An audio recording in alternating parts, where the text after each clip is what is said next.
दोस्तों हम लोग हड़प्पा सभ्यता का पहला पार्ट पढ़ लिया था और पहले पार्ट में हम लोगों ने वो सारा लोकेशन, ठीक है ना, लोथल, हड़प्पा, मोहनजोदड़ो, चंदुड़ो, आलमगीरपुर, सब कुछ क्षेत्रफल, सभ्यताएं, समकालीन सभ्यताएं, जितना कुछ क्वेश्चन उसमें बन सकता था सब कुछ आपको बताए थे। दोस्तों आज हम लोगों को पढ़ना है आगे, नगरीय सभ्यता से शुरू करते हैं। ठीक है, तो नगरीय सभ्यता में आपको पढ़ना होता है, जैसे शुरू करते हैं हम लोग लिखना। ठीक है, आप भी अपना नोट निकाल लीजिए। नगरीय सभ्यता या विकसित अवस्था में था, विकसित अवस्था में था, अवस्था में था। ठीक है ना, विकसित अवस्था में कहने का मतलब है कि जो हड़प्पा सभ्यता है, हड़प्पा सभ्यता का जो नगरीय सभ्यता है वो किस प्रकार का था, वो विकसित रूप में था। ठीक है ना, डेवलप्ड था। ठीक है ना, अब देखो इसके अलावा दूसरी बात, नगर, जो नगर थे वो दो भागों में बटे हुए थे। नगर दो भागों में बटा हुआ था। ठीक है, नगर दो भागों में बटा हुआ था। एक था बाबू पूर्वी नगर और एक था पश्चिमी। ठीक है ना, ध्यान से देखना तुम लोग, पूर्वी नगर, पूर्वी और पश्चिमी। अभी बता रहे हैं, अभी समझ में आ जाएगा। पूर्वी और पश्चिमी का मतलब होता है, जो पूर्वी भाग था वो उसे कहते थे रिहायशी क्षेत्र, रिहायशी।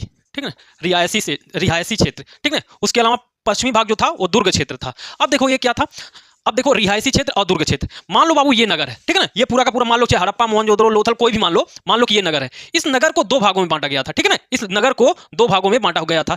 एक था बाबू पूर्वी क्षेत्र था और एक था पश्चिमी क्षेत्र था। ठीक है ना, एक पूर्वी क्षेत्र था और एक पश्चिमी क्षेत्र था। ठीक है ना, अब देखो जो ये पूर्व वाला क्षेत्र था इसे कहते थे रिहायशी क्षेत्र। क्या कहते थे, रिहायशी क्षेत्र। ठीक है ना, रिहायशी नगर था। और ये वाला जो था बाबू दुर्ग था, दुर्ग नगर। ठीक है ना, दुर्ग नगर क्यों कहते हैं, ये वाला जो पश्चिम के साइड वाला क्षेत्र था, ये वाला चारों तरफ से किलाबंद था। ठीक है ना, चारों तरफ से किलाबंद था। सामान्य रूप से समझ गए, मतलब जो पश्चिम वाला क्षेत्र था ये भाई साहब दुर्गीकृत था, मतलब चारों तरफ से इसे किलाबंद किया हुआ था, दीवार चली थी, छड़देवाली मारी गई थी। ठीक है ना, और दूसरी बात, इसे ये अपर टाउन भी इसे कहते हैं। क्यों कहते हैं इसे अपर टाउन कहते हैं, देखो इसे अपर टाउन भी कहते हैं। क्या कहते हैं, अपर टाउन। ठीक है ना, और इसे कहते हैं लोअर टाउन, इसे कहते हैं लोअर टाउन। मतलब थोड़ी जो इधर वाला क्षेत्र था, नगर का पूर्वी क्षेत्र, दुर्ग वाला क्षेत्र जो था वो थोड़ी सी ऊंचाई पर बना था। ठीक है ना, और जो भाई साहब पूर्वी वाला क्षेत्र था वो थोड़ा सा नीचे था। ठीक है ना, इस वजह से इसे अपर टाउन कहते हैं और इसे कहते हैं लोअर टाउन। इन दोनों नगरों के बीच में थोड़ा सा जगह, लेकिन ये कहने का मतलब एक ही नगर के दो भाग हैं। ठीक है ना, नगर सामान्यतः कितने भागों में बटे हुए थे, दो भागों में। नगर सामान्यतः दो भागों में बटे हुए थे, एक था रिहायशी क्षेत्र और एक था दुर्ग क्षेत्र। रिहायशी क्षेत्र को लोअर टाउन भी कहते हैं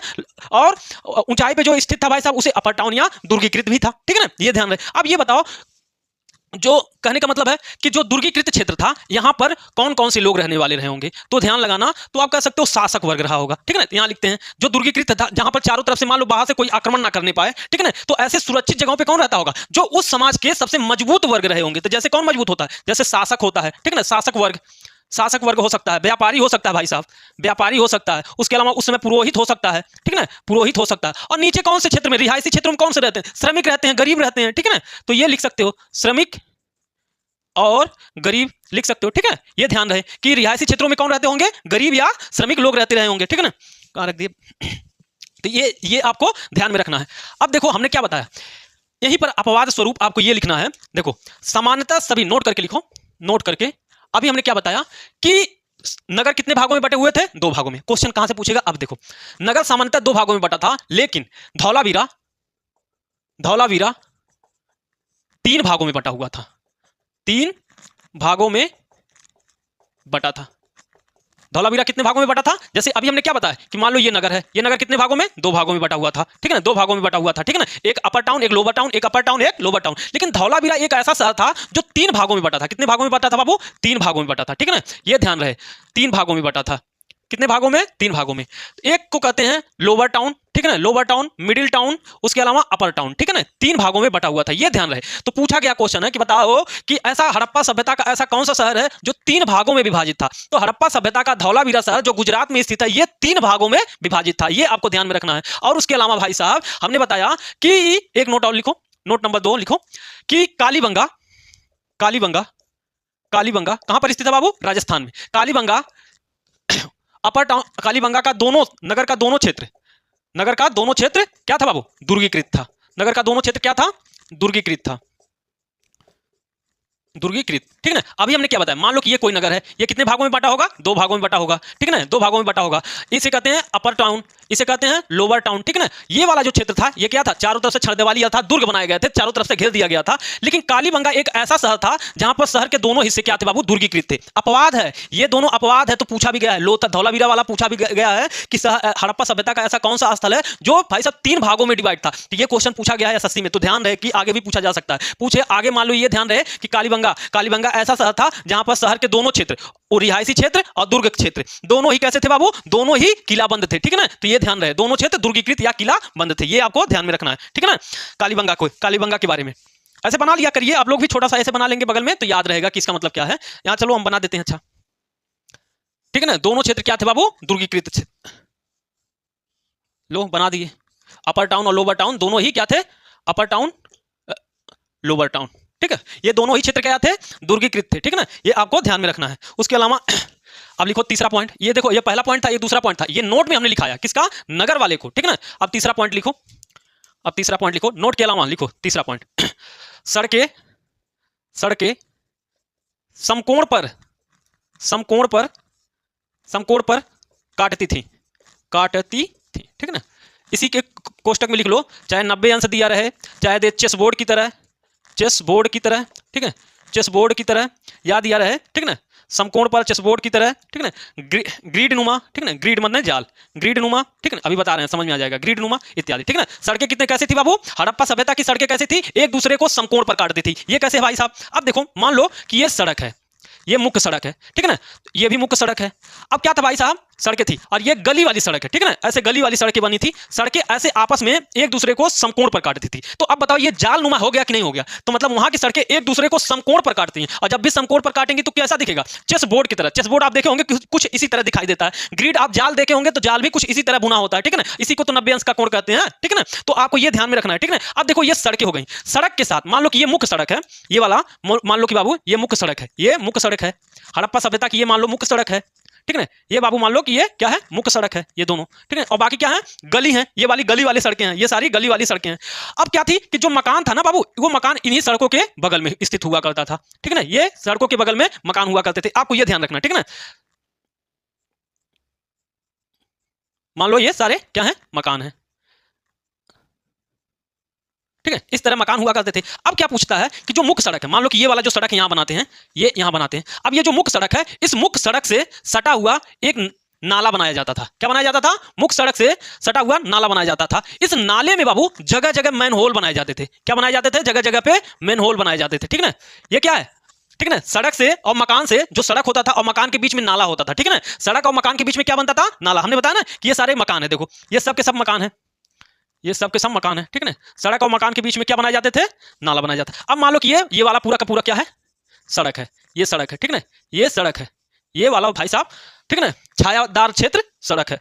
अब इस सड़क से सटा हुआ बड़ा सा नाला बनाया जाता था। इस नाले में क्या बनाया जाता था, जगह जगह पे गड्ढा बनाया जाता था, जिसे मेन होल कहते हैं। क्या कहते हैं बाबू, जगह जगह पे गड्ढा बनाया जाता था, जिसे मेन होल कहते थे। अब ये क्यों बनाया जाता था, अभी बता रहे हैं आप लोग को, ये मेन होल कहते थे इसे, ये जगह जगह पे क्या बनाए जाते थे, मेन होल कहते थे।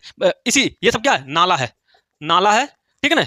और ये क्या है, मुख्य सड़क है, मुख्य सड़क या सड़क कह सकते हो, ठीक है ना, सड़क, ठीक है ना। सड़क और मकान के बीच में नाला बनाया जाता था। अब ये नाला और जगह जगह पे ये क्या बनाए गए थे, मेन होल बनाए गए थे, ठीक है ना, मेन होल, मेन होल। अब देखो क्या होता, अब देखो नाले जब बनाए गए थे तो घरों से, मान लो कि यहां से, मान लो ये घर है, ये सारे घर हैं, ठीक है ना, ये सारे घर हैं, यही वाले जो घर हैं उसी को यहाँ बनाए हैं, ठीक है ना। अब इन घरों से नालियां निकली थी ना, नालियां निकली थी, ये नालियां नाले में जाके मिली हुई थी, ठीक है ना, ये नालियां नाले में जाके मिली थी। अब घर से भाई साहब पानी निकलेगा तो गंदा पानी निकलेगा, और साथ में आप मिट्टी कूड़ा इत्यादि सब कुछ निकलता है। तो भाई साहब नालियां भट ना जाए, इसीलिए नालियों में जगह जगह पे गड्ढे बनाए जाते हैं, ताकि उसमें जो कूड़ा करकट मिट्टी गाद ठोस अपशिष्ट हो, वो क्या हो, पानी के साथ बहकर आकर के इसी गड्ढे में भाई साहब भर जाए। और इसी गड्ढे के ऊपर क्या बना दिया जाता था, ढक्कन लगा दिया जाता था, ताकि भाई साहब समय समय पे ढक्कन निकाल के गाद को साफ कर लिया जाए। आज भी आप देखते हो बड़े बड़े शहरों में या कहीं पर इस तरह के बनते। अब तो गांव में भी मेन होल बनने लगा। तो पूछता है कि बताओ हड़प्पा सभ्यता के नालों में क्या बनाए गए थे, तो मेन होल बनाया गया था। मतलब ठोस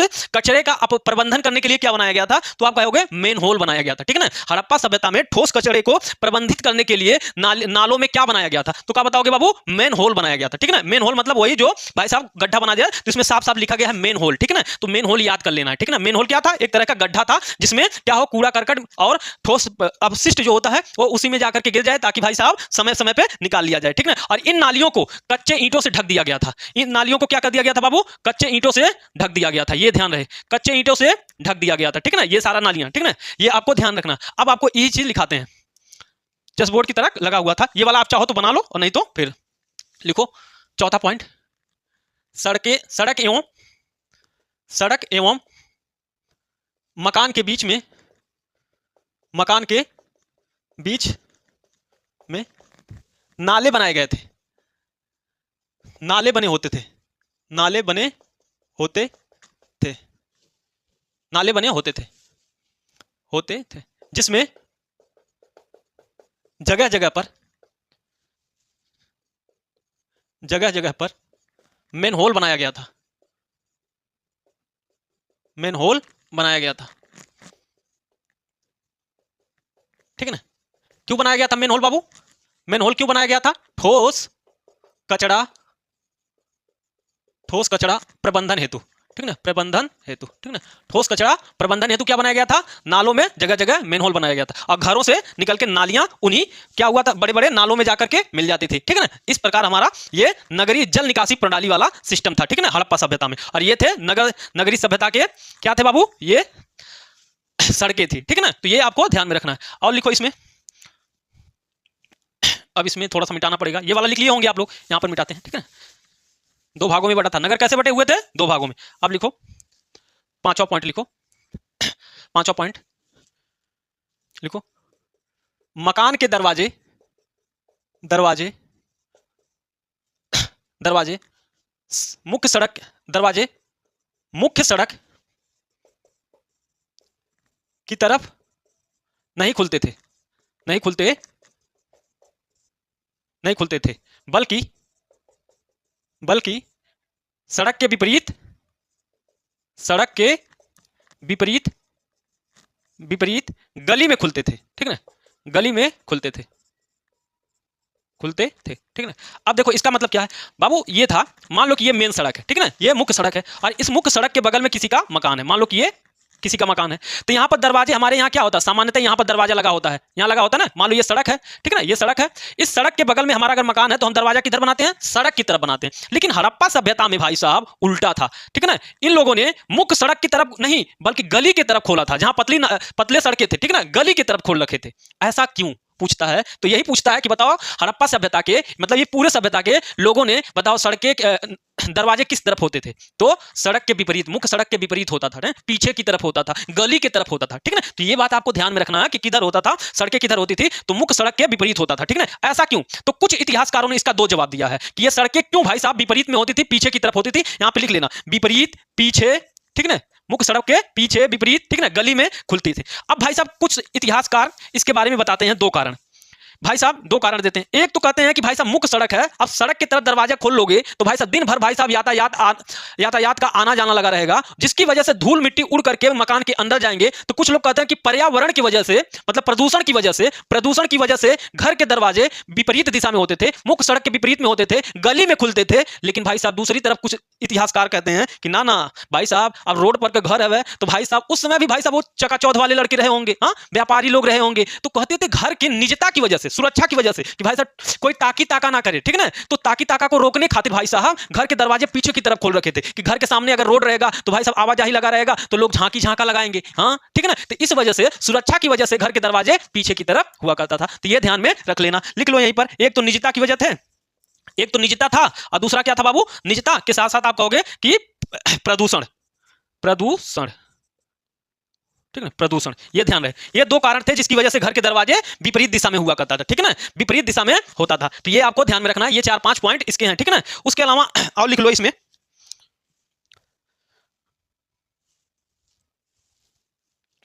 लिख लो नगर, छठा पॉइंट लिख लो, नगर, नगर आयताकार, आयताकार एवं वर्गाकार, वर्गाकार रूप में थे, रूप में थे। ठीक है ना? ये भी लिख लो। ठीक है ना? इस प्रकार ये 5-6 पॉइंट आपका हो गया। पहला भाई साहब नगरीय नियोजन में, नगर नियोजन में आपको क्या लिखाया हमने कि ये विकसित अवस्था में, नगर कैसे थे? विकसित थे भाई, बहुत डेवलप थे। ठीक है ना?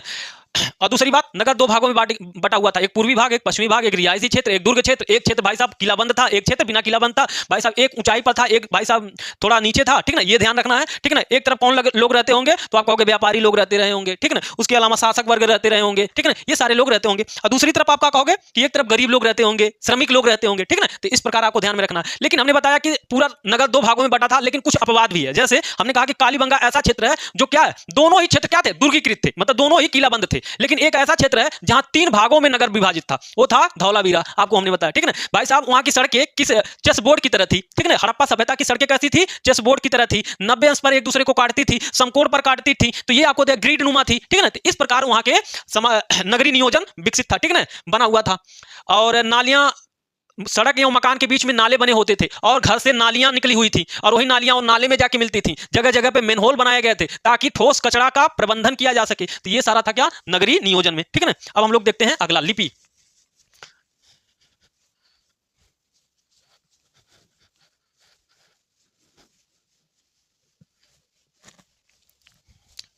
ये वाला तुम लोग बना लिया करो थोड़ा सा, क्योंकि ऐसे बनाए रखोगे तो थोड़ा सा ध्यान में आएगा कि मतलब कैसे कैसे चीजें हैं।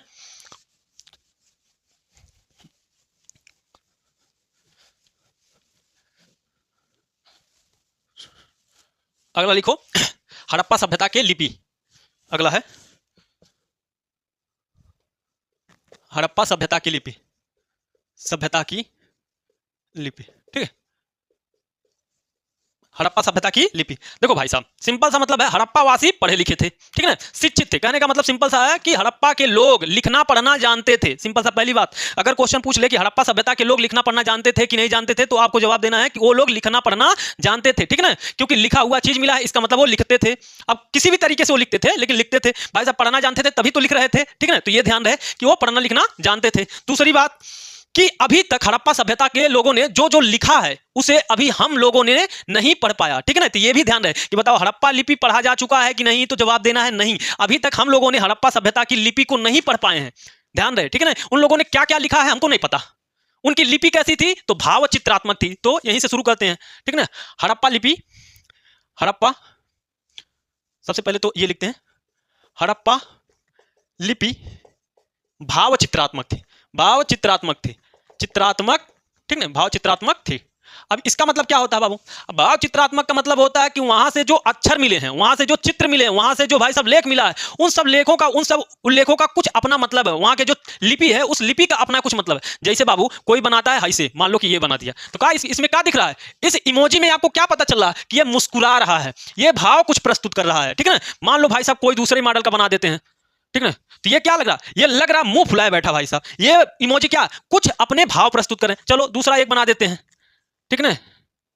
इसमें देखो अब ये कुछ तरीका, मतलब एक तरह से आप इन इमोजियों से कुछ मतलब निकाल सकते हो। ठीक उसी प्रकार से जो हड़प्पा सभ्यता में मान लो ये कुछ लिखा गया, कुछ बना है, मान लो कि ये कुछ बना है, ठीक है, मान लो कि ये बन गया है, तो इसका कुछ मतलब है, ठीक है ना। ये कुछ भाव प्रस्तुत करते हैं। उनकी जो लिपि है उस लिपि में जो लिखे गए हैं उस लिखावट से कुछ भाव प्रस्तुत होता है। इसी वजह से हड़प्पा सभ्यता की लिपि को कहा जाता है कि भाव चित्रात्मक लिपि। तो 3-4 बार क्वेश्चन पूछा गया कि हड़प्पा सभ्यता की लिपि कैसी थी, तो कैसी है बाबू, भाव चित्रात्मक, मतलब वो कुछ, उनकी जो लिपि है वो भाव प्रस्तुत करता है, अपने आप में वो एक कुछ ना कुछ भाव प्रस्तुत करते हैं, ठीक है ना। तो ये ध्यान में रखना। दूसरा लिखो कि इस लिपि के तहत अभी तक कितने, जैसे 64 मूल चिन्ह प्राप्त हुए हैं, 64 मूल चिन्ह प्राप्त हुए हैं, ठीक है ना। इस लिपि के, हड़प्पा लिपि के 64 मूल चिन्ह प्राप्त हुए हैं, ये ध्यान रहे। और बाबू तीसरा लिखो 250 से लेकर के 400 अक्षर प्राप्त हुए हैं, ठीक है ना। मूल चिन्ह प्राप्त हुए कितना, ये भी क्वेश्चन पूछा गया कि हड़प्पा सभ्यता से कितने मूल चिन्ह प्राप्त हुए हैं, ठीक है ना। तो 64 मूल चिन्ह प्राप्त हो चुके हैं और 250 से लेकर के 400 अक्षर मिले हैं, ठीक है ना। ये आपको ध्यान में रखना है, कितना अक्षर मिला है, तो 250 से लेकर के 400, और कितनी मूल चिन्ह मिले हैं, तो 64 मूल चिन्ह प्राप्त हुए हैं, ठीक है ना।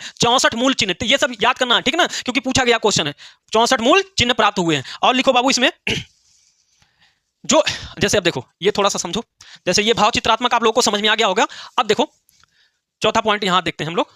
जैसे देखो हमारी लिपि हम कैसे लिखते हैं, जैसे हम क्या लिख रहे हैं कि इनकी ये, जैसे मान लो ध्यान से देखना, तीसरा चौथा पॉइंट है।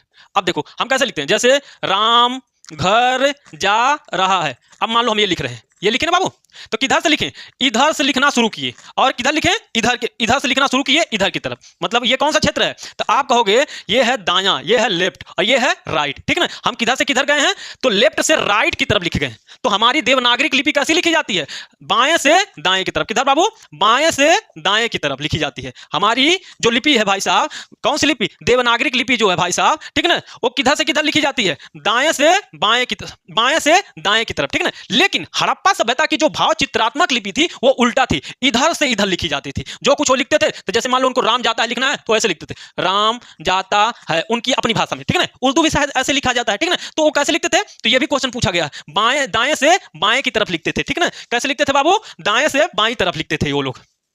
तो लिखो ये भी हड़प ये हड़प्पावासी, हड़प्पाई लोग ऐसे लिखो। इस लिपि में इस लिपि में लिपि में इस लिपि में इस लिपि में ये है दायां और इधर लिखा जाएगा दाएं से बाएं तरफ, दाएं से बाईं तरफ लिखा जाता है, ठीक है ना। लिखा जाता है, लिखा जाता है, ठीक है ना। किधर लिखा जाता है? दाएं से राइट टू लेफ्ट लिखा जाता है, ठीक है ना। ये ध्यान रहे। और इस लिपि इस प्रकार के लिखावट को ब्रुष्टोभेदन कहते हैं, ठीक है ना। इस प्रकार के लिखावट को लिखो यहीं पर। इस प्रकार के लिखावट को क्या कहते हैं? ब्रुष्टोभेदन, ठीक है ना। ब्रुष्टोभेदन विधि। एक बार क्वेश्चन पूछा गया था कि ब्रुष्टोभेदन क्या होता है? लेखन की एक विधि है। ब्रुष्टोभेदन क्या बाबू? ठीक, कहीं कहीं के ब्रुष्टोभेदन, कहीं कहीं के ब्रष्टोभेदन, कहीं पे, ठीक ना। तो ये ध्यान रहे दोनों ही, ठीक ना। तो ब्रुष्टोभेदन विधि कहते हैं जो कैसे लिखी जाती है? राइट टू लेफ्ट लिखा जाता है, ठीक ना। कैसा लिखा जाता है? राइट टू लेफ्ट लिखा जाता है। हम लोग कैसे लिखते हैं? इधर से। तो मान लो ये बायां है ना, लेफ्ट है, और ये राइट। तो ये ध्यान रखना कि हमारे से विपरीत होता है। जैसे राम जाता है उधर का लिखना राम जाता है, ठीक ना। राइट टू लेफ्ट होता है, ध्यान रहे। तो राइट टू लेफ्ट वाला इस विधि को क्या कहते हैं? ब्रुष्टोभेदन विधि कहते हैं, ठीक ना। इसे क्या कहते हैं? ब्रुष्टोभेदन विधि कहते हैं। हड़प्पाई लिपि कैसे लिखी जाती है? दाएं से बाएं की तरफ। किधर होता है बाबू? दाहिने से बाएं की तरफ होता है, ठीक है ना। इस प्रकार के लेखन विधि को क्या कहते हैं? ब्रुष्टोभेदन विधि कहते हैं, ठीक है ना। तो ये ध्यान में रखना है, ठीक है ना। ये बात आपको ध्यान में रखना है। अब लिखते हैं इसमें। अब अगला होता है, ये लिपि वाली समाप्त हो गई। कितने मूल लिपि प्राप्त हुए हैं? 64 मूल लिपि प्राप्त हुए हैं, ठीक है ना। ये सब आपको ध्यान में रखना है। एक चीज और लिख सकते हैं कि सर्वाधिक चिन्ह किसके मिले हैं? लिख लो ये भी। हड़प्पाई लिपि में सर्वाधिक, छठा है ना, सर्वाधिक लिपि, हड़प्पाई लिपि में सर्वाधिक चिन्ह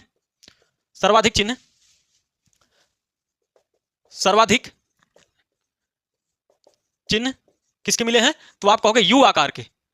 यू ऐसे बनता है, ये वाला यू, ठीक ना। ये ध्यान रहे।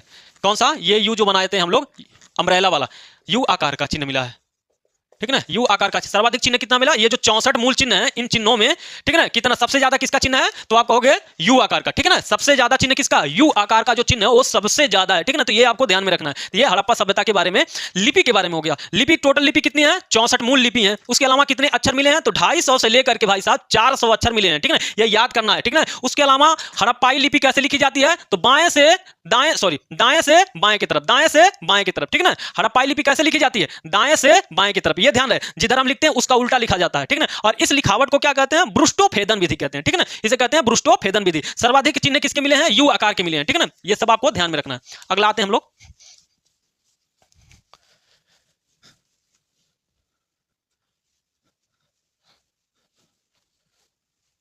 अगला लिखो, सामाजिक व्यवस्था। हड़प्पा सभ्यता की सामाजिक व्यवस्था, ठीक है ना। सामाजिक व्यवस्था, देखो सामाजिक व्यवस्था के अंतर्गत आप देखोगे तो शाकाहारी और मांसाहारी दोनों थे। पहली बात, पहला पॉइंट लिखो, हड़प्पा के लोग शाकाहारी एवं मांसाहारी, ठीक है, मांसाहारी दोनों थे, ठीक है ना। शाकाहारी मांसाहारी दोनों थे, मतलब कुछ शाकाहारी भी थे, कुछ मांसाहारी। ये प्रमाण मिला है, ठीक है ना। ये साक्ष्य मिला है हड़प्पा सभ्यता। दूसरी बात लिखो, इसमें 4 प्रजातियां रहते थे। प्रजातियां, अब ये प्रजातियां का क्या मतलब होता है बाबू? पहले लिख लो। पहला नंबर भूमध्य सागरी। दूसरा लिखो प्रोटो ऑस्ट्रेलाइड, ठीक है। दूसरा लिखो प्रोटो ऑस्ट्रेलाइड। तीसरा लिखो मंगोलायड,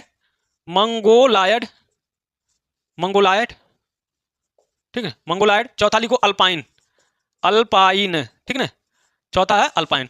कुल कितने प्रकार की प्रजातियां रहती थी हड़प्पा में? कुल 4 प्रकार की प्रजातियां रहती थी। भूमध्य सागरी, प्रोटो ऑस्ट्रेलाइड, मंगोलायड, अल्पाइन। अब ये क्या होते हैं बाबू? आपने देखा होगा कि इंसान भी कई प्रकार के होते हैं कि नहीं होते? अब यहां देखो, उत्तर भारत में देखोगे तो कैसे मिलेंगे? थोड़ा सा सांवले किस्म के होंगे। और जम्मू कश्मीर में चले जाओगे तो वहां देखोगे एकदम गोरे चिट्टे लोग मिलेंगे। दक्षिण भारत में चले गए, तमिलनाडु में, तो आप देखोगे तो काले कलूटे लोग मिलेंगे, ठीक है ना। इसी प्रकार चले जाओ अफ्रीका में, चले जाओ तो वहां पर देखोगे लंबे कद काठी के काले लोग मिलेंगे, घुंघराले बाल मिलेंगे, ठीक है ना, बहुत मतलब जबर शरीर होगा। अब उसी तरह चाइना में चले जाओ तो धंसी हुई आंखें, चपटी नाके, ठीक है ना, इस प्रकार के लोग मिल जाएंगे। तो ये जो प्रजाति, आप चले गए यूरोप में तो छिलल हुआ मुर्गा खाना आदमी मिलेंगे, एकदम गोरे चिट्टे मिलेंगे भाई साहब, ठीक है ना। तो इस प्रकार की जो प्रजाति विभेदता है इंसानों में, मनुष्यों में, होमोसेपियंस में, इसी प्रकार हड़प्पा सभ्यता में भी 4 प्रजातियां निवास करती थी। कितनी? 4 प्रजातियां निवास करती थी, भूमध्य सागरीय, प्रोटो ऑस्ट्रेलाइड, मंगोलाइड, अल्पाइन। तो समझ में आ गया ये प्रजातियां क्या होती है? कद, काठी, रूप, रंग, आकार, प्रकार, आंख, भौहें इत्यादि के आधार पर मनुष्यों का विभाजन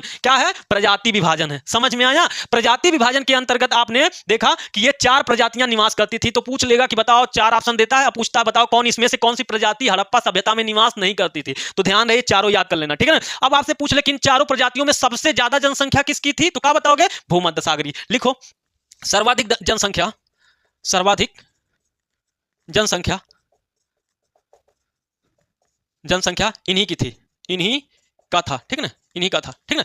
सर्वाधिक किसका जनसंख्या था? तो पूछेगा कि बताओ हड़प्पा सभ्यता में सबसे अधिक लोग कौन थे? तो भूमध्य सागरीय लोग रहते थे, ठीक है ना। हड़प्पा सभ्यता में सबसे अधिक कौन से लोग रहते थे? तो भूमध्य सागरीय, ठीक है ना। ये आपको ध्यान में रखना है। तीसरा पॉइंट लिख लो, तीसरा पॉइंट लिखो यहीं पर, तीसरा पॉइंट, हड़प्पा सभ्यता, हड़प्पा सभ्यता, सभ्यता मातृसत्तात्मक था, मातृसत्तात्मक था, सत्तात्मक, ठीक है। हड़प्पा सभ्यता मात्र सत्तात्मक था। अब मात्र सत्तात्मक कहने का मतलब है कि भाई साहब महिला प्रधान समाज, ठीक है ना। आज कौन सा समाज चल रहा है? पुरुष प्रधान। घर में कोई निर्णय लेना है, जमीन लेना है, घर लेना, भाई साहब बेटे को पढ़ाना है, बेटी की विवाह करना है, बेटे का विवाह करना है, घर में कौन फैसला लेता है? पुरुष लेता है। होगा कि नहीं होगा? ये सारे फैसले पुरुष के निर्णय से प्रभावित होते हैं, सारे के सारे निर्णय पुरुष के निर्णय से प्रभावित होते हैं। जब तक घर का पुरुष निर्णय नहीं लेगा तब तक कोई भी निर्णय सफल नहीं माना जाएगा, ठीक है ना। महिलाओं को 2ym दर्जे का अधिकार दिया जाता है। इस वजह से आपको बाबू ये, लेकिन एक ऐसा भी समाज था जहां पर महिलाएं सर्वोपरि थी, ठीक है ना। तो ऐसा समाज था बाबू हड़प्पा सभ्यता। इस वजह से पूछेगा कि हड़प्पा सभ्यता कैसा समाज था? तो कहोगे मातृसत्तात्मक, जहां पर महिलाओं का ज्यादा सम्मान था। अब मातृसत्तात्मक समाज होने के बाद आज तक, हड़प्पा सभ्यता के बाद आज तक कोई भी ऐसी कल्चर समय नहीं आया कि महिलाओं को फिर से उतना, अब तो सोचो 33% का आरक्षण अब जाके मिला है, वो भी समझ रहे हो कहां पर? लोकसभा में। अब कितना? 33% सांसद कौन बनेंगी? महिलाएं। आजादी के 70 साल बाद भी अगर ऐसी स्थिति है तो सोचो, ठीक है ना। अभी 33% आरक्षण मिला किसको? महिलाओं को। अब तो आप ही लोग सोचो, अब 70 साल बाद आजाद होने के बावजूद हम तो खुद अंग्रेज बने बैठे हैं, हम भारतीय लोग, ठीक है ना। हम लोग चाहते नहीं कि महिलाओं को अधिकार मिले। हाँ, तो एक ही समाज था जहां मात्र सत्तात्मक समाज था, वो था हड़प्पा सभ्यता। उसके बाद महिलाओं को उतना अधिकार, उतना दर्जा नहीं दिया गया, ये आपको ध्यान में रखना है, ठीक है ना। तो हड़प्पा समाज क्या था? मात्र सत्तात्मक था। कैसे पता चला? जो सील मोहर चित्र मिले हैं उनमें महिलाओं का चित्र ज्यादा है, ठीक है ना। महिलाओं का चित्र ज्यादा, जैसे आपके यहाँ देवी देवताओं का जब चित्र आप देखते हो तो अधिकतर देवी देवताओं में पुरुष देवी देवता ज्यादातर हैं, ठीक है ना। अधिकतर अगर 100 देवी देवता मिलेंगे तो उसमें से 70 क्या होंगे? 80 क्या होंगे? पुरुष देवता होंगे। महिलाओं की कम, महिला देवता भी कम है, ठीक है ना। तो ये सब ध्यान में रखना है। तो ये सब था सामाजिक व्यवस्था में। अब हम लोग आ जाते हैं मनोरंजन पे, ठीक है ना। तो ये सब ध्यान में रखना कि मात्र सत्तात्मक समाज था। अब आ जाते हैं समाज के बाद मनोरंजन पे, कि आखिरकार हड़प्पा सभ्यता के लोग भी जब मन करता होगा तो क्या करते? क्रिकेट खेलते रहेंगे, हाँ, फुटबॉल खेलते थे, भाई साहब हो सकता है पबजी वहां भी चलता रहा होगा, पबजी खेल रहे होंगे। आखिर कुछ तो उनके यहाँ मनोरंजन का साधन था, क्या था? हाँ, क्या खेलते थे वो लोग? लिखो, हड़प्पा सभ्यता के मनोरंजन, मनोरंजन आखिर वो लोग क्या करते थे? मनोरंजन, ठीक है ना। मनोरंजन के नाम पे वो लोग क्या करते थे? आप देखो, मनोरंजन के नाम पे वो पशु पक्षियों को लड़ाते थे। आज भी जैसे पशु पक्षियों को लड़ाना, पशु पक्षी को आज भी लड़ाया जाता है कि नहीं लड़ाया जाता? आज देखोगे तो मुर्गा मुर्गा लड़ाते हैं ससुरा, हाँ? आपने देखा होगा कि सांड सांड को लड़ाते हैं, ठीक है ना। तो ऐसे पशु पक्षियों को आज भी लड़ाने की परंपरा है, तब भी पशु पक्षियों को लड़ाकर लोग मजे लेने की परंपरा थी, ठीक है ना। ये ध्यान रहे, मुर्गा आज भी लोग लड़ाते हैं। दूसरी बात लिखो, नृत्य संगीत का भी साक्ष्य मिला है। नृत्य संगीत का साक्ष्य मिला। ये तो हमेशा से इंसान करता रहा होगा, ठीक है। डांस तो ऐसे आदमी कर लेता है, साक्ष्य मिला है, ठीक है ना। ढोल बजाते इंसान मिला है। तो इस आधार पे कह सकते हो कि संगीत का मतलब संगीत में वो लोग दिलचस्पी लगा रहा होगा उन लोग का। तीसरा लिखो, मुर्गा हो गया। पासा खेलते थे लोग, पासा नाम सुने हो? पासा जो हम लोग आज भी खेलते हैं, वो लोग भी खेले हैं। हड़प्पा और मोहनजोदड़ो दोनों जगहों से पासा का चिन्ह मिला है, ठीक है ना। पासा का प्रमाण मिला है, साक्ष्य मिला है। चौथा लिखो, मछली भी मारना, मछली या शिकार करना, डायरेक्ट लिख दो शिकार करना। शिकार करना आज भी लोग मजे लेते हैं शिकार करने के लिए, ठीक ना। आप जाओगे अरब देशों में तो लोग पक्षी मारने का शिकार करते हैं, बंदूक से पक्षी मारने का जो शिकार है मजे लेने के लिए वहां के शेख लोग मतलब करते हैं। अभी तो पाकिस्तान वाले में पाकिस्तान ने पैसा लेकर इजाजत दे रखा था कि भाई हमारे यहाँ आओ, तुम पक्षी मारो, हमें पैसा दो और अपना शिकार करो और तुम जाओ। उनको क्या करना है, उनके पास बहुत सारा पैसा, वो मजे लेने के लिए अपने मनोरंजन के लिए शिकार करते हैं, ठीक है ना। लेकिन हालांकि साइट की बहुत सारी सूचियों में बहुत सारी पक्षियों को संकटग्रस्त घोषित किया गया है। तो ऐसे में आजकल शिकार करना मतलब गलत माना जाता है, और है भी, क्योंकि उनकी प्रजातियां इंसान इतना मतलब चाटुकार लोभी हो गया है कि कुछ भी कर सकता है। अब देखो मोर को मारना मारोगे तो तुरंत क्या होगा बाबू। तो ये सारी चीजें इसी वजह से, क्योंकि मोर की संख्या इतनी घट गई है और मोर को ससुरा मार के खा जाएंगे सब, ठीक है ना। तो ये सारे लिए उनको संरक्षित किया गया है। तो ये मनोरंजन के साधन थे। मनोरंजन में पशु पक्षियों को लड़ाते थे, पासा खेलते थे, ठीक है ना, ये सारा काम करते थे। नृत्य संगीत शिकार ये सब उन लोग का काम था, ठीक है ना। अगला लिखो, अगला लिखो, अगला है धर्म और विश्वास। ये बड़ा है। आखिर ये लोग क्या ये इनके यहाँ भी धर्म और में था, मंदिर वंदिर में पूजा वूजा करते रहे होंगे कि नहीं करते थे। लिखो धर्म और विश्वास, धर्म एवं विश्वास लिख लो, धर्म एवं विश्वास। अब धर्म और विश्वास में पहला नंबर तो ये लिखो नोट करके कि बाबू हड़प्पाई लोग मंदिर में पूजा नहीं करते थे। हड़प्पाई लोग मंदिर में पूजा नहीं करते थे। क्यों नहीं करते थे? क्योंकि साक्ष्य नहीं मिला है, ठीक है ना। तो लिखो पहला पॉइंट लिखो, हड़प्पा सभ्यता से मंदिर का साक्ष्य नहीं मिला है। मंदिर का, मंदिर या पूजा स्थल का साक्ष्य नहीं मिला। ध्यान रहे, साक्ष्य नहीं मिला है, नहीं मिला। मंदिर या पूजा स्थल का साक्ष्य नहीं मिला। दूसरा लिखो, मंदिर का साक्ष्य नहीं मिला तो इसका मतलब क्या? वो लोग धर्म में विश्वास नहीं करते थे, करते थे, ठीक है ना। दूसरी बात लिखो, ये लेख मातृ देवी की पूजा करते थे। किसकी पूजा करते थे? मातृ देवी की पूजा करते। अब आधा लोग चिंतित हो गए होंगे कि अभी सर जी लिखा दिया पूजा स्थल मंदिर। भाई साहब पूजा करते थे कहने का मतलब बस पूजा स्थल नहीं मिला और मंदिर नहीं मिला, ठीक है ना। मंदिर में पूजा नहीं करते थे। मंदिर बनना कब शुरू हुआ? गुप्त काल में आकर के मंदिर का साक्ष्य मिलेगा, ठीक है ना। भीतर गांव का मंदिर आपको मिलेगा, ठीक है ना, ये ध्यान रखना। तो सबसे पहले मंदिर का साक्ष्य गुप्त काल में आकर के मिलेगा, मंदिर वंदिर बनना शुरू होगा, ध्यान रहे, ठीक है ना।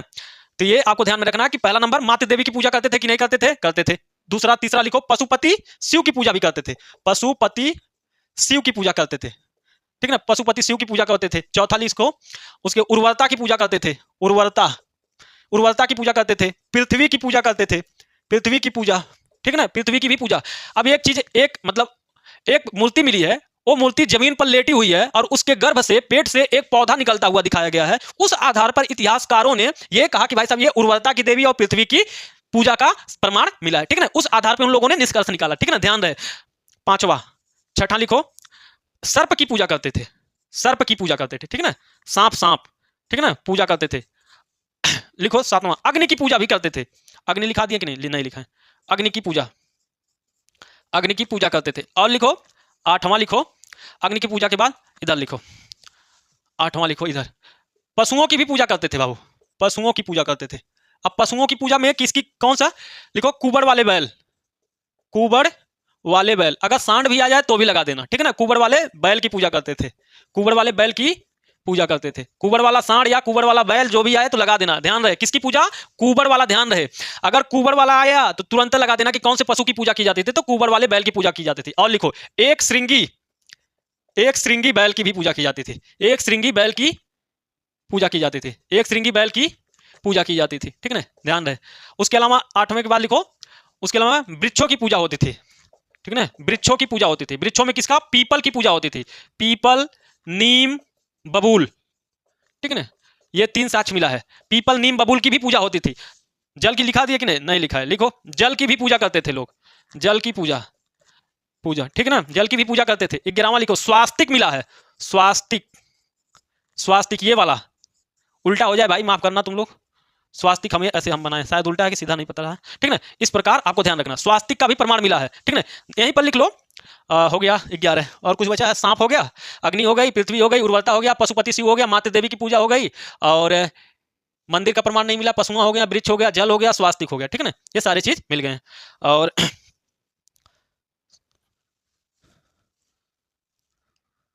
एक चीज और लिख लो, 12, लिंग की भी पूजा का प्रमाण मिला है।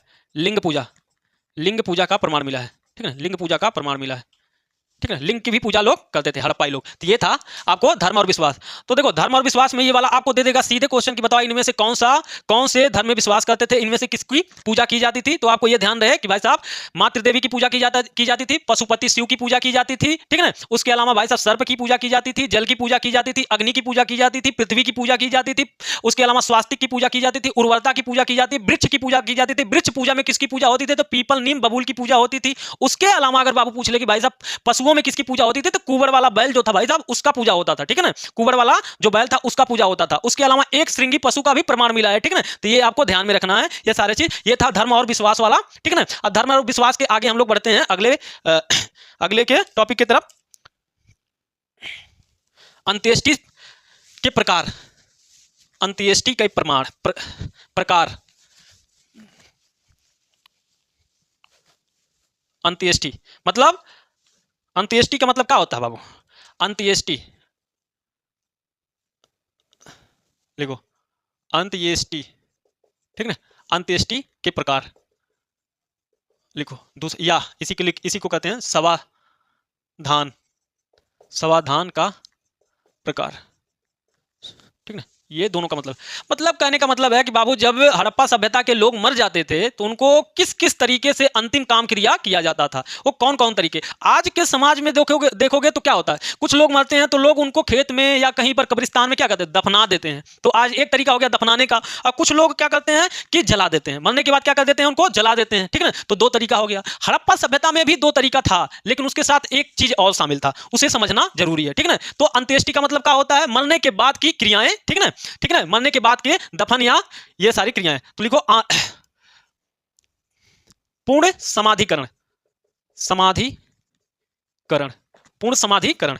दूसरा है आंशिक समाधिकरण, आंशिक समाधिकरण। तीसरा है दाह संस्कार, दाह संस्कार, ठीक है। तीसरा है दाह संस्कार। अब देखो ये क्या होता है, पूर्ण समाधिकरण। मान लो भाई साहब ये कोई व्यक्ति है, मान लो ये कोई व्यक्ति है, ये मर गया, ठीक ना, ये मर गया, इसे ले गए भाई साहब, गड्ढा खोदे, इसी में इसे दफना दिए, ठीक ना, इसे दफना दिए, ठीक ना, ये जमीन में दफना दिए, ठीक ना। ये मरे, जैसे मरा इसे ले जाकर के दफना दिए भाई साहब, पूरी तरीके से दफना दिए। जैसे आज भी होता है, मरने के बाद क्या कर देते हैं, पूरे शरीर को क्या करते हैं, पूरे शरीर को दफनाना, पूरे शरीर को दफनाना, दफनाना, ठीक है ना, पूरे शरीर को दफनाया जाता है। पूर्ण समाधिकरण के अंतर्गत मरे हुए व्यक्ति को पूर्णतः ले जाकर के जमीन में गाड़ दिया जाता है। आंशिक समाधिकरण का होता है भाई साहब, ये मान लो ये चुट्टवा मर गया, ठीक है ना, ये मान लो मर गया ससुरा, ये मर गया तो इसको ऐसे खुले में छोड़ देंगे, इसे खुले में छोड़ देंगे। फिर कुकुर, बिलार, भाई साहब कौवा, चील, गिद्ध, इसे क्या करेंगे, नोच नोच के खाएंगे। पहले कहेंगे आज ससुरा कितना बढ़िया भोजन मिला है। मरे हुए व्यक्ति को ऐसे खुले में छोड़ देना। उसके बाद कौवा, चील, भाई साहब ये सब गिद्ध फिद्ध ससुरा खा पी के उसका मांसों से जितना खा पाएंगे सब खाएंगे, कुकुर, बिलाल उलाल सब, ठीक है। फिर भाई साहब कुछ दिन बाद, ठीक है, इसे क्या करेंगे, जो हड्डियां वड्डियां बचा है, कंकलवा बचा है, इसे ले जा करके गाड़ देंगे, ठीक है ना। समझ में आ गया। तो आंशिक मतलब बचा हुआ, आंशिक माने थोड़ा, ठीक है ना, आंशिक माने थोड़ा। तो मरने के बाद खुले प्रकृति में छोड़ दो, और भाई साहब उसके बाद चील, कौवा, गिद्ध उद्ध खा लेंगे जब उसका मांसों, तो जो बचेगा कंकाल उसे ले जाकर के बाबू क्या कर दो, दफना दो। तो इसे कहा गया आंशिक समाधिकरण। और दाह संस्कार, मर गया व्यक्ति उसे ले जाकर के जला दो, तो उसे कहते हैं दाह संस्कार। समझ में आया। तो पूछेगा हड़प्पा सभ्यता के लोग कौन कौन सी अंत्येष्टि क्रिया करते थे, तो तीनों करते थे, तीनों का प्रमाण मिला है, ठीक है ना, इन तीनों का प्रमाण मिला है। तो लिख लो एक एक लाइन इनके बारे में। पूर्ण समाधि का मतलब पूरे शरीर को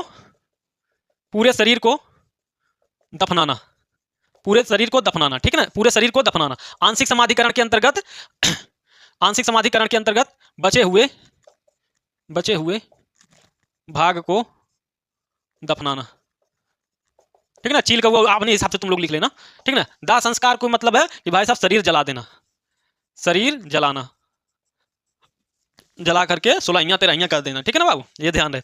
तो दाह संस्कार के अंतर्गत शरीर को जलाना होता है। आंशिक समाधिकरण के अंतर्गत बचे हुए भाग को दफनाना होता है। और पूर्ण समाधिकरण की मतलब भाई साहब शरीर को ले जाकर के दफना देना, ठीक है ना, ये आपको ध्यान रहे। अब ये हो गया अंत्येष्टि क्रिया। अब अगला है बाबू, अगला लिखो अंत्येष्टि के बाद। अब इसी के नीचे नोट करके लिख लो, नोट करके, रोपण में मानव के साथ कुत्ते को दफनाने का साक्ष्य मिला है, कुत्ते को दफनाने का साक्ष्य मिला है, दफनाने का साक्ष्य मिला है, साक्ष्य मिला है, ठीक है ना, मिला है। और हमने आपको बताया था कि नवपाषाण काल में, रोपण कहां है, पंजाब में, कहां है बाबू, पंजाब में, पंजाब में। हमने आपको बताया था नवपाषाण काल वाला जो वीडियो था उसमें बताया था कि बुर्ज होम एक ऐसा जगह है जहां पर मानव के साथ कुत्ते को दफनाने का साक्ष्य मिला है। ये कब का है, रोपण का में जो मिला वो कब का है, हड़प्पा सभ्यता का है। और जो हमने पहले बता रखा है वो कब का है बाबू, नवपाषाण काल का है, ठीक है ना। तो बुर्ज होम किस काल का है, बुर्ज होम में भी सेम चीज मिला है, ठीक है ना, बुर्ज होम, ठीक है ना। बुर्ज होम में भी क्या मिला है, कुत्ता प्लस मनुष्य एक साथ दफनाए गए हैं, ठीक है ना, ठीक है ना, कुत्ता प्लस मनुष्य। और यहाँ भी क्या है बाबू, मनुष्य के साथ कुत्ता है, ठीक है ना, यहाँ भी कुत्ता प्लस मनुष्य है। लेकिन जो रोपण और बुर्ज होम दोनों अलग अलग, ये पंजाब में है, ये पंजाब में है, ये जम्मू एंड कश्मीर में है। ये भाई साहब हड़प्पा सभ्यता का स्थल है, हड़प्पा का है, हड़प्पा का है, और ये भाई साहब नवपाषाण काल का स्थल है, ठीक है ना, नवपाषाण काल का। तो जब पूछेगा नवपाषाण काल का ऐसा कौन सा स्थल है जहां पर कुत्ते के साथ मनुष्य को दफनाने का साक्ष्य मिला है, तो बताओगे बुर्ज। हड़प्पा सभ्यता का ऐसा कौन सा स्थल है जहां पर कुत्ते के साथ मनुष्य को दफनाने का साक्ष्य मिला, तो क्या बताओगे, तो बताओगे रोपण, ठीक है ना। तो दोनों दो क्वेश्चन है दो काल का, ठीक है ना, ये ध्यान रखना है। अगला लिखते हैं हम लोग,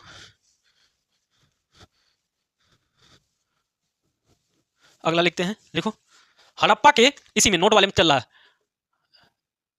HR37। हड़प्पा में HR37 नाम का एक कब्रिस्तान था। हड़प्पा में HR नाम का एक कब्रिस्तान था। इस कब्रिस्तान से लकड़ी का ताबूत मिला है, लकड़ी के ताबूत मिला है। इसका मतलब कि भाई साहब डब्बा में फिल्म देखते हो ना तुम लोग, तो फिल्म में क्या होता है, मतलब एक लकड़ी का बॉक्स बनाया जाता है, लकड़ी का बॉक्स बनाया जाता है। इस लकड़ी के बॉक्स में क्या किया जाता है, इंसान को अंदर भाई साहब रखा जाता है, ठीक है, और इसे ले जाकर के क्या कहते हैं, जमीन के अंदर ऐसे इसे ले जाकर के बक्से को डाल दिया जाता है। तो इसी को कहते हैं ताबूत, ठीक है, मनुष्य को दफनाने वाला जो बक्सा होता है, ठीक है ना, ताबूत कहते हैं। तो इसका मतलब ये भी मिला है कहां से, हड़प्पा से, ठीक है ना। हड़प्पा का HR37 नामक एक कब्रिस्तान है, पहले पढ़ा रखा हूं HR37, ठीक है ना, हड़प्पा वाला जब पढ़ाए थे इसके पहले वाले वीडियो में, तो ध्यान रहे, ठीक है ना। HR37 से क्या मिला है, लकड़ी का ताबूत। इसका मतलब लकड़ी के डब्बे में भी बंद करके लोग ताबूत में भी दफनाने का साक्ष्य मिला है, ठीक है ना। अब लिखो कृषि, अब लिखो कृषि, कृषि लिखो, वर्ष में एक फसल उगाने का फसल लेने का साक्ष्य मिला है, फसल लेने का साक्ष्य मिला है। मतलब एक साल में एक फसल लोग उगाने का साक्ष्य मिला है। कहीं कहीं पे दो भी मिलता है, लेकिन आप लोग एक लिख लो, ठीक है ना। एक वर्ष में एक फसल उगाते थे हड़प्पाई लोग। एक वर्ष में कितनी फसल उगाते थे, एक फसल। क्या क्या उगाते थे भाई साहब, हाँ भाई साहब, विविध प्रकार के फसल उगाते थे, जैसे गेहूं, चावल, जौ, ठीक है ना, मक्का, ठीक है ना, सॉरी, उसके अलावा दाल, ठीक है ना, ये सारे तरबूज, खरबूज, ये सारा उगाते थे, ठीक है ना। एग्जाम्पल के रूप में लिख लो फसल, कौन कौन सी फसल उगाते थे, लिखो गेहूं, जौ, धान, उसके अलावा मूंग मसूर, दाल, उसके अलावा दाल के अलावा खरबूज, और लिखो तरबूज, खरबूज, उसके अलावा रेशम और उसका मिला है इंडस वैली सिविलाइजेशन से, ये सारे चीज मिले हैं। और उसे क्या कहते हैं, तरबूज, कपास, यहां पे लिख लेना कपास, भी याद ही नहीं आ रहा था जी, कपास, ठीक है ना। तो ये सारे गेहूं, जौ, धान, मूंग, मसूर, दाल, तरबूज, खरबूज और कपास उगाने का साक्ष्य मिला। अब देखो, अब यहां से काम शुरू होता तुम लोग का, ये वाला सुनो, नोट करके लिखो, नोट करके लिखो। संभवतः हड़प्पाई लोगों ने सर्वप्रथम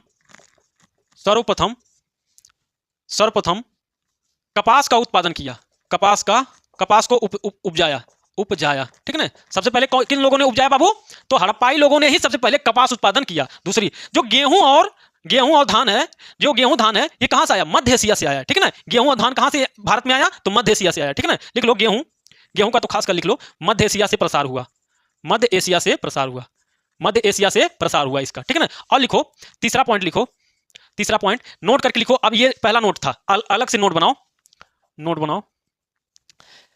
कृषि का प्राचीनतम साक्ष्य कहां से मिला है, लिखो कृषि का प्राचीनतम साक्ष्य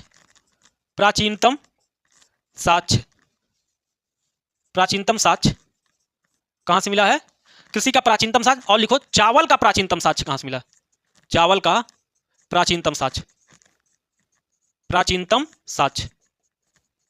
साक्ष्य, ये दोनों दो चीज हैं। अब देखो, जब पूछेगा कृषि का प्राचीनतम साक्ष्य कहां से मिला है, तो लगाओगे मेहरगढ़। कहां लगाओगे बाबू, मेहरगढ़, ठीक है, मेहरगढ़ लगाओगे। जब कहेगा चावल का प्राचीनतम साक्ष्य कहां से मिला है, तो कोल्डिहामा और लहुरा देव लगा देना, कोल्डिहामा, ठीक है ना, कोल्डिहामा या लहुरा देव। अगर कोल्डिहामा ना रहे तो लहुरा देव लगा देना, या लहुरा देव ना रहे तो कोल्डिहामा लगा देना, ठीक है ना, कोल्डिहामा एवं लहुरा देव। लेकिन ये ध्यान रहे कि ये वाला जो पॉइंट हमने लिखाया, ये हड़प्पा सभ्यता से नहीं बल्कि पाषाण काल से संबंधित है, ठीक है ना। किससे बाबू, पाषाण काल से। लेकिन हमने एक ही जगह पे लिखा दिए पाषाण काल, ठीक है ना, पाषाण काल से, और खासकर पाषाण काल में किस काल से, नवपाषाण काल, ठीक है ना। तो कृषि का प्राचीनतम साक्ष्य कहां से मिला है, तो मेहरगढ़ से। कहां से, मेहरगढ़ से। चावल का प्राचीनतम साक्ष्य कहां से मिला है, तो कोल्डिहामा और लहुरा देव। ये दोनों ही, कोल्डिहामा इलाहाबाद के पास आसपास का क्षेत्र है, लहुरा देव संत कबीर नगर के, ठीक है ना, ये ध्यान रहे। तो कृषि का प्राचीनतम साक्ष्य मेहरगढ़ से, चावल का प्राचीनतम साक्ष्य कोल्डिहामा से, ये आपको ध्यान में रखना है, ठीक है ना। तो ये आपने देख लिया कि कृषि वाला क्षेत्र। तो कृषि के अंतर्गत ये सारी चीजें फैक्ट आपको ध्यान में रखना है। अगला लिखते हैं हम लोग। अगला कृषि के अलावा एक दो पॉइंट है, ज्यादा नहीं है। पशुपालन लिखो। पशुपालन, पशुपालन, पशुपालन के अंतर्गत क्या क्या पालते थे लिखो। सबसे पहले गाय भैंस, गाय भैंस, भेड़ बकरी, बकरी, खच्चर, खच्चर, ठीक है, गाय भैंस भेड़ बकरी। उसके अलावा और लिख लो सूअर गधा, सूअर गधा, गधा, ठीक है ना, सूअर गधा, इतना लिख लो, ठीक है ना। अब लिखो गाय भैंस भेड़ बकरी सूअर गधा, ये है पशुपालन में। अब एक चीज ध्यान रखो, उद्देश्य लिखो, इसका उद्देश्य क्या था, क्यों पालते थे इसे। उद्देश्य, उद्देश्य के अंतर्गत लिखो किसके लिए, परिवहन के लिए, परिवहन के लिए पालते थे। और दूसरी बात भोजन के लिए, मतलब सामान लाने ले जाने के लिए पालते होंगे और उन्हें काट कर भोजन करने के लिए पालते थे। अब कुछ लोग सोच रहे होंगे कि बताओ गाय भैंस है, गाय है भैंस है भेड़ बकरी है, तो इनका दूध भी तो होता होगा। तो नोट करके लिख लो, जो तुम सोच रहे हो बाबू वो बिल्कुल भी नहीं है। लिखो, नोट करके लिखो, लिखो हड़प्पाई लोग, हड़प्पाई लोग, लोग दुग्ध उत्पादन हेतु,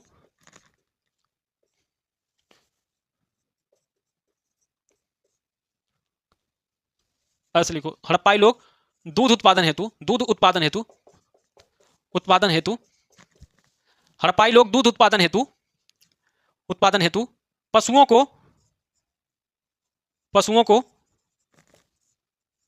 नहीं पालते होंगे, नहीं पालते थे, ऐसे लिख लो, नहीं पालते थे, ठीक है ना। ध्यान रहे कि भाई साहब आधे लोगों के दिमाग में चल रहा होगा कि दूध भी तो मिलता है, नहीं, तो दूध के लिए पशुओं का पालन नहीं होता था, ये एकदम जोड़ दे करके लिख लो नोट में, ठीक है ना। हड़प्पाई लोग केवल किसके लिए पालते थे, परिवहन, सामान को ले जाने लाने के लिए पालते थे, और दूसरी बात उन्हें काट कर खाने के लिए पालते थे। दूध उत्पादन के लिए अभी तक प्रोसेस नहीं है, ये ध्यान रहे कि दुग्ध उत्पादन में इनका प्रयोग नहीं किया जाता था, ठीक है ना, ये ध्यान रहे। दूसरी बात लिखो नोट में, गाय का प्रमाण, प्रमाण या साक्ष्य, साक्ष्य हड़प्पा सभ्यता से, हड़प्पा सभ्यता से नहीं प्राप्त हुआ है, नहीं प्राप्त हुआ। ये भी नोट नंबर 2 है, ठीक है ना। हड़प्पा सभ्यता से गाय का प्रमाण नहीं मिला, पूरे हड़प्पा सभ्यता से कहीं भी गाय का प्रमाण नहीं मिला है। लेकिन अब नहीं मिला, उसके बावजूद हमने लिखा दिया कि पशुपालन में गाय होता था। कैसे, क्योंकि हमने क्या कहा कि भाई साहब कुबड़ वाला बैल, कुबड़ वाला सांड की पूजा की जाती थी। अगर पूजा की जाती थी बाबू तो सांडवा कहां से आया, जब सांड का प्रमाण मिला है तो इसका मतलब क्या है, गाय, अगर बैल का प्रमाण मिला तो इसका मतलब क्या, गाय ने ही तो उसको पैदा किया होगा बाबू, तो इसका मतलब गाय तो अपने आप ही आ जाएगी। हाँ, अब तुम्हारे घर में भाई साहब खिचड़ी बना तो इसका मतलब है ना कि तुम्हारे घर में चावल था, ठीक है ना। तो ये ध्यान रखना है, ठीक है ना बाबू।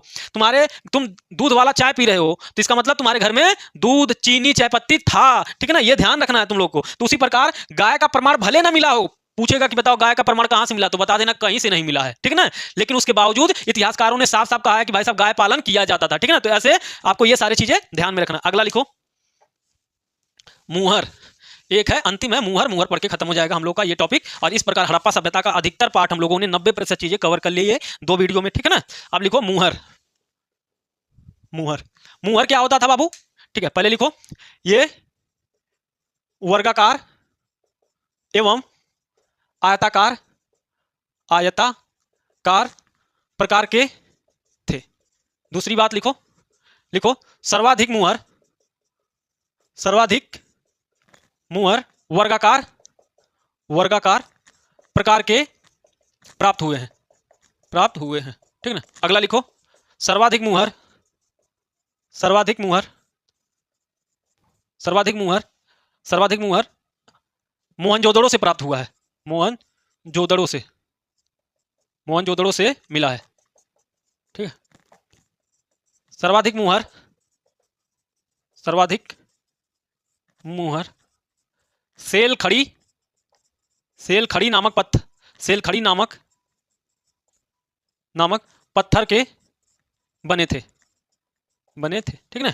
उसके अलावा और है, हाँ सेल खड़ी, सेल खड़ी के अलावा जब पूछेगा सबसे अधिक मुहर किसकी बने थे तो सेल खड़ी लगा के आ जाना। सेल खड़ी के अलावा भी कुछ मिला है, उदाहरण के तौर पे जैसे सेल खड़ी के साथ साथ, सेल खड़ी, सेल खड़ी के साथ साथ क्या मिला है, कांसे का भी मिला है, कांसे का भी मुहर मिला है, प्लस तांबे का भी मुहर मिला है, ठीक है ना, तांबे का भी मुहर मिला और मिट्टी का भी मिला है, ठीक है ना। तो ये ध्यान रहे, सबसे ज्यादा किसका मिला, सेलखड़ी का। ये पूछा भी गया क्वेश्चन। अब देखो मुहर क्या होता है बाबू, क्या होता है कि तुम जाते हो कहते हो कि सर जी मुहर लगा दीजिए, कहते हो ना, ये तो एक आध बार आपको अगर आप पढ़ रहे हैं तो जाहिर सी बात है कि आप कभी ना कभी स्कूल में मुहर लगवाने गए होंगे, प्रधान ने मुहर लगवाई होगी, प्रधान से कभी जरूरत पड़ा होगा मुहर लगाने का, ठीक है ना। तो ये मुहर क्या होता है, मुहर एक प्रकार का पहचान होता है कि भाई साहब ये मुहर, ये पहचान किसी का है, ठीक है ना। तो उस समय जैसे मान लो कई देशों के साथ व्यापार होता था, मेसोपोटामिया, मिस्र, इराक, ठीक है ना, ईरान, अफगानिस्तान से व्यापार होता था। मान लो ये तुम्हारा सामान है, इसमें सामान तुम पैक कर दिए, बांध दिए, ठीक है ना। तो क्या करते थे कि मान लो इस पर कुछ गीला चीज गिरा के, मान लो जैसे समझाने के लिए हम बता रहे हैं कि इस पर गीली मिट्टी गिरा दिए, गीली मिट्टी गिरा दिए, ठीक है ना, गीली मिट्टी गिरा करके इसे ऐसे रख दिए चारों तरफ से पैक करके। अब इस पे क्या किए, अपना मुहर ऐसे दाब दिए। तो तुम्हारा मुहर जिस चीज का है, मान लो उस मुहर पे लिखा है, मान लो ये मेरा मुहर था, ठीक है ना, ये मेरा मुहर था, ठीक है ना, ये मेरा मुहर था। अब इस मुहर पे हमने लिखा है बाबू सर, ठीक है ना, बाबू सर लिखा है, ठीक है ना। तो अब इस मुहर को इस गीली मिट्टी पे रखेंगे तो इस पे लिखा जाएगा बाबू सर, ठीक है ना। तो जब ये वहां जाएगा तो पता चलेगा अरे फलाने एक सामान आ गई, ठीक है ना। तो एक पहचान होती थी, ठीक है ना, मुहर उस समय क्या होती थी, पहचान। और दूसरा काम क्या होता था कि मान लो कि भाई साहब ये मुहर लेकर गए और दिखा दिया, अच्छा फलाने का है, ठीक है ठीक है ठीक है, ले जाओ ले जाओ, ठीक है ना, फलाने का मुहर है, ठीक है ना। तो ये पहचान एक तरह का था और एक तरह का सुरक्षा के लिए ऊपर ठेपा जाता था। तो ये था हमारा क्या, मुहर के बारे में थोड़ा सा। सर्वाधिक ये वाला क्वेश्चन पूछा गया, सर्वाधिक मुहर किसकी बनी है, तो सेलखड़ी का। सर्वाधिक मुहरें कहां से प्राप्त हुई हैं, तो मोहनजोदड़ो से। मुहर किस प्रकार के थे, वर्गाकार के थे, कुछ मुहर ऐसे बने थे, वर्ग के रूप में बने थे, और कुछ आयत के रूप में बने थे, ठीक है ना, ऐसे बने हुए थे। तो दो प्रकार के मुहर प्राप्त हुए हैं, तो ये आपको ध्यान में रखना है। अधिकांश मुहर वर्गाकार थे, ठीक है ना। तो आज के लिए इस प्रकार हम लोगों का हड़प्पा सभ्यता हो गया समाप्त, ठीक है ना। 90% चीजें हम लोगों ने कवर कर लिया, 80 से 90% चीजें, ठीक है ना। तो दोनों वीडियो आप लोग देख लेंगे तो हड़प्पा सभ्यता पूरा पूरा कवर हो जाएगा। उम्मीद करते हैं आप लोग को अच्छा लगेगा ये वीडियो, ठीक है ना। थैंक यू, धन्यवाद दोस्तों आप लोग को।